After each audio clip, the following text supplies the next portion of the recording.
31 दिसंबर को पुत्रदा एकादशी है और सज्जनों इस दिन सर्वार्थ योग भी बन रहा है। सर्वार्थ योग का क्या मतलब है? इस दिन अगर आप व्रत रहकर नारायण भगवान का स्मरण करके यदि आप कुछ भी मन में चिंतन करेंगे तो एकादशी मैया आपका पूर्ण कर देंगे। एकादशी मैया सबकी सुनती हैं सज्जनों। इस दिन व्रत रहकर आप जो भी मन में कल्पना करेंगे, अगर सच्ची निष्ठा से आपने पुकारा तो भगवान की कृपा अवश्य होती है। इसका नाम ही है पुत्रदा एकादशी। कोई हमसे पूछ रहा था कि गुरुजी हमारे पास केवल बेटी है, बेटा नहीं है, तो क्या हम पुत्र के लिए ये एकादशी कर सकते हैं? बिल्कुल। अगर आपने पूरे नियम के साथ इस पुत्रदा एकादशी का व्रत किया और सच्ची निष्ठा से आपने भगवान को इस दिन पुकार लिया तो कई बार ऐसा देखा गया है कि एकादशी मैया की कृपा बरस गई है। अब मैं ये नहीं कह रहा कि हो ही जाएगा ऐसा कुछ, आप एकादशी पुत्रदा एकादशी करेंगे तो पुत्र हो ही जाएगा, मैं ऐसा बिल्कुल कह भी नहीं रहा। लेकिन इसमें कोई संदेह भी नहीं है कि ऐसा हुआ है। जिनके पास पुत्र नहीं उन्होंने ये व्रत किया और एकादशी मैया की कृपा से उनको पुत्र की प्राप्ति हुई। सज्जनों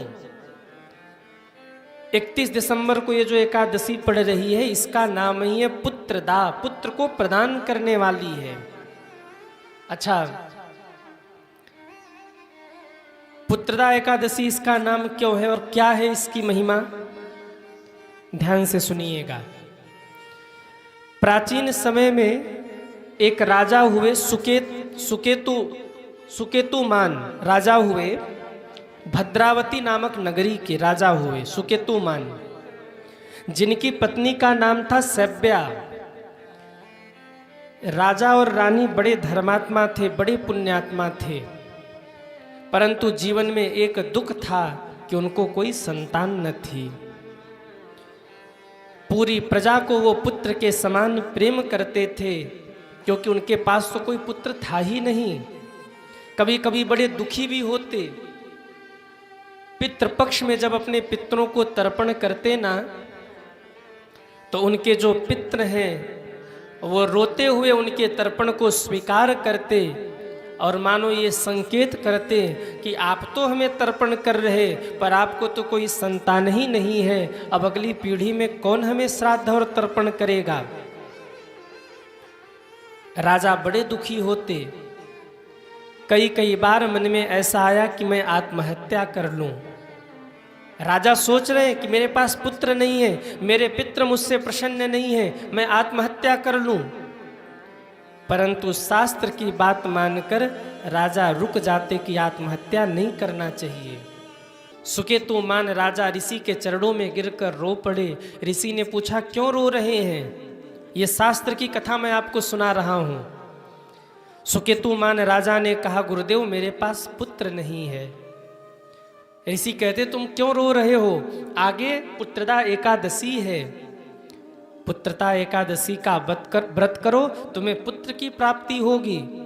राजा ने पुत्रदा एकादशी का व्रत किया और उस व्रत के प्रभाव से उस राजा के घर परम सुंदर, धर्मवान, रूपवान, ज्ञानवान और विद्यावान एक सुंदर से पुत्र का जन्म हुआ जो आगे चल के प्रतापी राजा हुए। इस पुत्रदा एकादशी की ऐसी महिमा है सज्जनों। स्वयं भगवान श्री कृष्ण अपने मुख से युधिष्ठिर को कहते युधिष्ठिर ये पुत्रदा एकादशी कैसी है? पुत्रया नाम नामना च सर्व पाप हरा परा। ये एकादशी सभी पापों का हरण करने वाली है और नारायणो अधिदेवस देवोस्या कामदह सिद्धिदायक। ये पुत्रदा एकादशी सभी कामनाओं को पूर्ण करने वाली है, सब कुछ प्रदान करने वाली है। अब कई लोग सोच रहे होंगे कि गुरुदेव, कई लोग ऐसा कहते भी हैं कि हमारे पास तो पहले से ही पुत्र है, हम पुत्रदा एकादशी क्यों करें? या दो तो पहले से ही, अब हमको पुत्र नहीं चाहिए, हम ये व्रत क्यों करें। देखिए, अगर पुत्र पहले से ही हैं आपके तो भी आपको ये व्रत करना है। क्यों? हो सकता है आपके बेटे के ऊपर कोई संकट आने वाला हो और आपने ये व्रत कर दिया तो वो संकट टल जाएगा उसके ऊपर से। इसलिए सभी को ये व्रत करना चाहिए। ऐसा नहीं कि जिनके पास पुत्र नहीं है केवल वही व्रत रखे, जिनके पास पुत्र है वो न रखें। पुत्रदा एकादशी का व्रत सभी को रहना चाहिए। ये भ्रम अपने मन से निकाल लीजिए, क्योंकि व्रत जो आप करते हैं एकादशी का, उसका फल कभी व्यर्थ नहीं जाता। एकादशी में कभी चावल मत खाइएगा। क्यों?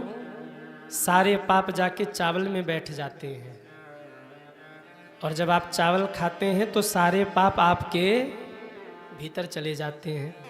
आप कहेंगे कि गुरुजी केवल चावल ही मिला था पापों को बैठने के लिए, और किसी में नहीं बैठे पाप। इसकी भी कथा है। भगवान के हृदय से जब एकादशी मैया प्रकट हुई तो कहते हैं कि एकादशी मैया ने पापों को नष्ट करना शुरू किया, क्योंकि एकादशी मैया प्रकट ही हुई थी पापों को जलाने के लिए।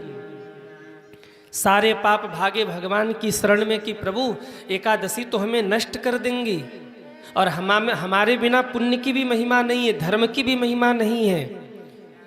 हम कहाँ जाएं? जब तक अंधेरा न हो सूर्य के प्रकाश को कौन समझेगा। हम पाप हैं जरूर, पर हमारा भी होना जरूरी है।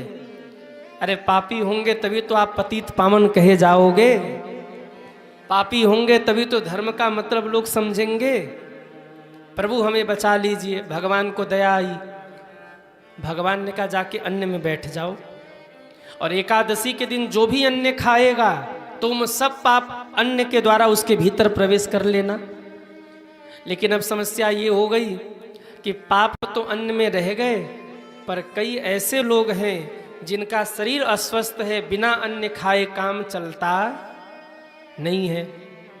अन्न नहीं खाए तो फिर दवा नहीं खा सकते, फिर व्रत कैसे बचे वो पापों से। वैसे तो अन्न खाना ही नहीं चाहिए एकादशी में, लेकिन अगर किसी कारण आप अन्न खा रहे हैं तो कम से कम चावल तो आप बचा ही दीजिए, क्योंकि फिर सारे पाप जाकर चावल में निवास कर जाते हैं। तो भैया सारे पाप चावल में रहते, इसलिए चावल मत खाइए। कितने लोग हैं जो एकादशी को चावल नहीं खाते? वो हाथ उठाएं। जय हो। पर देखिए, कभी संयोग से आपको जगन्नाथपुरी जाना हो गया ना, तो जगन्नाथपुरी में आपको खिचड़ी का प्रसाद मिलेगा, तो उसको इनकार मत करना, क्योंकि दुनिया में हर जगह एकादशी का प्रभाव है।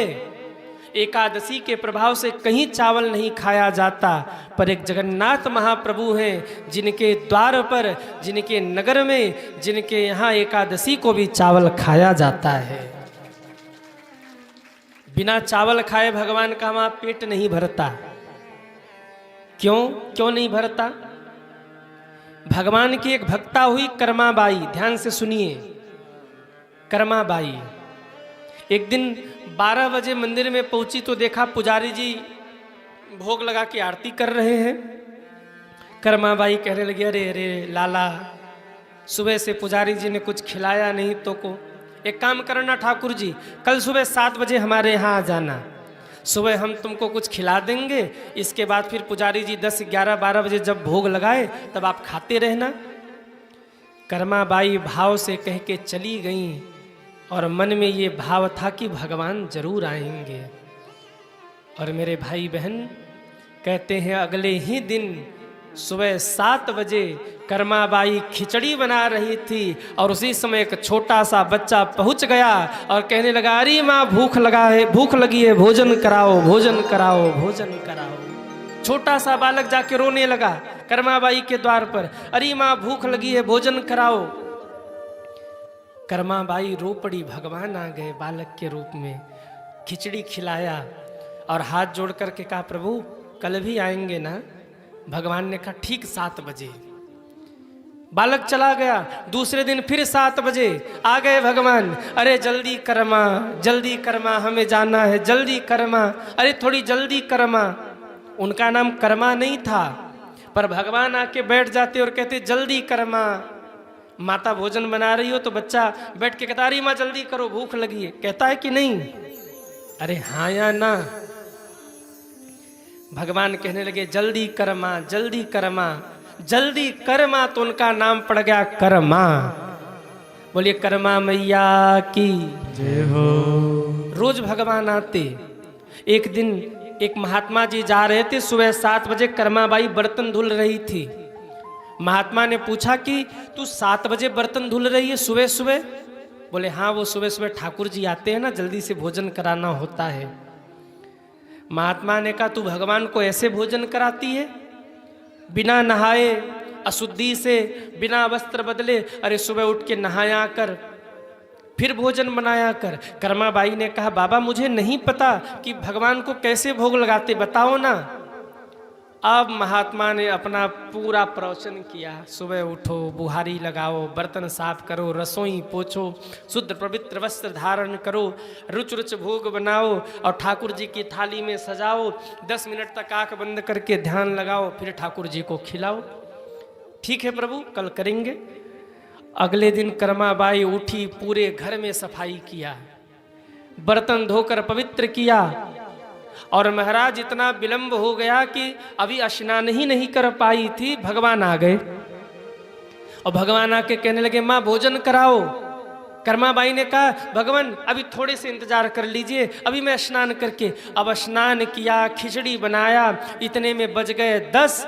और जैसे ही ठाकुर जी ने पहला निवाला खाया, ठाकुर जी ने घंटी बजाया, पंडित जी ने घंटी बजाया मंदिर में। और महाराज घंटी बजाकर कपाट खोलने को जैसे ही आगे बढ़े, ठाकुर जी घबरा गए। भगवान ने कहा अगर द्वार खुल गया, पुजारी जी ने मंदिर का द्वार खोल दिया, तो मैं तो कर्मा के घर में बैठा हूं, मेरी पोल पट्टी खुल जाएगी।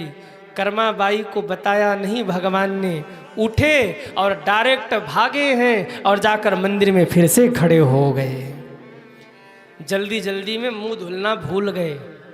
खिचड़ी खाया था, खिचड़ी का दाना, चावल का दाना यहाँ मुख के बगल में लग गया था, वैसे ही ठाकुर जी खड़े। जैसे ही पुजारी जी ने कपाट खोला तो देखा जूठन लगा है मुख में। पुजारी जी रो पड़े, भगवान रात्रि विश्राम में तो हमने मुख धुलकर आपका पवित्र करके वस्त्र पहना के विश्राम कराया था, फिर जूठन कैसे लगा? कौन सी सेवा में गलती हो गई हमसे, कहाँ अपराध बना? रोने लगे पुजारी जी। घर आके सोए हैं और जैसे ही नींद आई, ठाकुर जी स्वप्न में आकर बोले पुजारी जी घबराइए मत, गलती आपकी नहीं है, गलती तो मेरी है जो मैं कर्मा के घर से आने में विलंब कर गया। मैं रोज कर्मा के घर जाकर सुबह खिचड़ी का भोग लगाता हूं। पुजारी जी की नींद खुली, दौड़े भागे कर्मा के द्वार पर गए। अरे कर्मा तो कितनी सौभाग्यशाली है जो भगवान तेरे द्वार पर आकर खिचड़ी का भोग लगाते हैं। एक काम कर, तू सुबह सुबह बिना नहाए ही ठाकुर जी को खिचड़ी का भोग लगा दिया कर। नहाया बाद में कर, पहले तू भोजन बना के भगवान को पवा दिया कर। भगवान रोज जाते। और ये एक सच्ची घटना मैं आपको बता रहा हूं। जब कर्माबाई का शरीर शांत हो गया तो कर्माबाई के घर से एक छोटे से बच्चे के रोने की आवाज आती सुबह सुबह। ठाकुर जी 7 बजे मंदिर छोड़कर कर्मा के घर में जाकर बैठ जाते और रो रो के कहते अरे माँ खिचड़ी खिला दे, अरे माँ खिचड़ी खिला दे। ठाकुर जी रोते रहते सज्जनों। सुबह सुबह कर्मा के द्वार पर जाके बैठ जाते। कई कई दिनों तक ऐसा सुना गया कि कोई बालक रो रहा, पर पता नहीं वो बालक के रोने की आवाज कहाँ से आती। पर कर्मा के द्वार पर जाके ठाकुर जी रोते रहते, क्योंकि उनको खिचड़ी नहीं मिलती खाने को। तब से ये नियम है कि एकादशी के दिन जगन्नाथ जी को खिचड़ी का प्रसाद चढ़ता है। एकादशी का प्रभाव जगन्नाथ जी के मंदिर में नहीं होता सज्जनों। ऐसे ऐसे भक्त हुए जिनके लिए भगवान ने दुनिया के नियम बदल दिए, दुनिया के नियम बदल दिए। आज भी जगन्नाथ जी में एकादशी का एकादशी के दिन भी खिचड़ी का प्रसाद ठाकुर जी को चढ़ता है, चावल में दोष नहीं है वहाँ। बोलिए जगन्नाथ भगवान की जय हो। खैर ये तो भाव की बातें हैं और सच्ची घटना है। जिसे अनुभव हुआ हो, जो उस चीज़ को अनुभव कर सकता है, वो इन बातों को समझ सकता है। मैं ये बातें आपको क्यों बता रहा हूँ? क्योंकि मानो न मानो भगवान आज भी हैं, किसी न किसी रूप में वो हमारे आपके साथ चल रहे हैं। पर हम आप कितने अभागे हैं, अपने भगवान को देख नहीं पा रहे हैं। 31 दिसंबर को पुत्रदा एकादशी के दिन आप ठाकुर जी के सामने एक दीप अवश्य जलाइए। ऐसी मान्यता है कि जो एकादशी के दिन ठाकुर जी के सामने दीप जलाता है, तुलसी मैया के नीचे दीप जलाता है, ऐसी मान्यता है कि कार्तिक माह में पुष्कर में निवास करने का जो पुण्य मिलता है, एकादशी को जो दीप दान करे उसे वो पुण्य घर बैठे प्राप्त हो जाता है।